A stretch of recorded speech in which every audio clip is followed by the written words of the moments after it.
After all the fear, all the years, all the weight you've been carrying. The thing that ends a 10-year silence is 5 words. That's it. Not a speech, not a perfect explanation.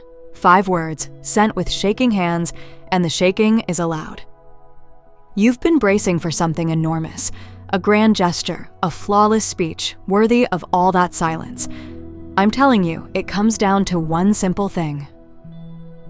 Hello, and that's not the disappointment it sounds like. The smallness is the entire point. Here's why. First, let's fix what you think courage is. You imagine brave people feel no fear, calm, steady, certain, untouched by doubt. So you wait to feel that way before you act. But that's not courage. That's just easy. There's nothing brave about doing something that doesn't scare you. Real courage is being afraid and doing it anyway. It's the shaking hands, reaching out regardless. The fear isn't the enemy of courage, it's the precondition, which means you don't have to wait for fear to disappear. You simply have to move while it's still there. Now let's talk about why the message can be so small. You've been assuming the size of the message must match the size of the silence. 10 years apart, 10 years worth of words. But that's not how connection works. Connection isn't restored in proportion to message length. It's restored in the instant of contact. The message isn't really carrying information. It's carrying vulnerability. It's carrying willingness. It's carrying the simple act of being seen reaching and a trembling, "I've been thinking about you," often carries more emotional weight than a polished paragraph because it's nothing but honesty, nothing but vulnerability handed directly across the gap. A man named Tom had a best friend from his 20s. Then came 10 years of silence.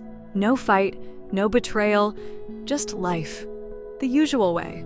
For 10 years, he drafted messages, then deleted them, because surely 10 years required something bigger, something better, something worthy. One night, exhausted from trying to find perfect words, he gave up. He skipped the paragraph. He skipped the explanation. He typed 5 words. "I've been thinking about you." Then, before he could talk himself out of it, he hit send, hands shaking, completely convinced it wasn't enough. The reply arrived less than a minute later. "I've been thinking about you too. I've missed you. I didn't know if you'd want to hear from me. So send the small thing. Simple, except you still have one objection." And it feels reasonable. You tell yourself, my situation is different. There was real hurt. There are apologies that need to happen. There are conversations we need to have. I can't just send hello. But that's the misunderstanding. Hello isn't the conversation. Hello is the door. You're not trying to repair everything in 5 words. You're opening a channel through which repair becomes possible. The apology can come later.